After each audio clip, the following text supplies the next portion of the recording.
নববীতে নবী মুস্তাফার রওজা ইয়াটাচ নবী একটা সংকেত দিয়েছেন, নাম দিয়েছে রিয়াজুল জান্নাত। মসজিদে নববীতে ফরজ নামাজ পড়ার পরে, মসজিদে নববীতে সুন্নাত নামাজ পড়ার পরে শত শত হাজি জিনারা একটি দরজার নিকটে দাঁড়িয়ে থাকেন। দরজা খোলা মাত্রই ভিতরে ঢোকার জন্য অপেক্ষায় দাঁড়িয়ে থাকে। আমিও কয়েক ঘন্টা মসজিদে নববীতে ওই দরজায় দাঁড়িয়েছিলাম।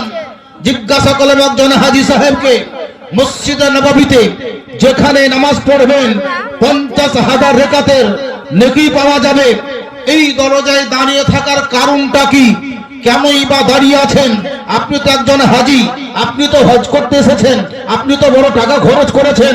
অন্য জায়গায় নামাজ পড়তে গেলে 50,000 রাকাতের নেকি পাওয়া যায়, কিন্তু দরজায় দাঁড়িয়ে থাকার কারণটা কি? সেই ব্যক্তি উত্তর করলো, আপনি আলেম বা মাওলানা, আপনি জানেন সবই।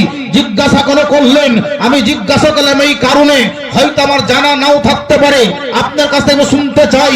সেই জায়গায় বলা হয়েছিল, শুনো, আমাদের যিনি পয়গম্বর, পয়গম্বর আকা মুস্তাফা নবী মুহাম্মদ রাসূলুল্লাহ সাল্লাল্লাহু তাআলা আলাইহি সাল্লাম, তিনি বলেছেন, যেই জায়গাটাকে নবী আমার এরিয়া দেখিয়েছেন, নাম দিয়েছেন রিয়াজুল জান্নাত। নবী বলেছেন, হে আমার উম্মতেরা শোনো, মসজিদে নববীতে যদি তুমি নামাজ পড়ো, জান্নাতি অংশ বলা হয়নি, রিয়াজুল জান্নাতে যদি সুবহানাল্লাহ, মসজিদে নববীর বাহিরে যদি নামাজ পড়ো, জান্নাতি অংশ বলা হয়নি।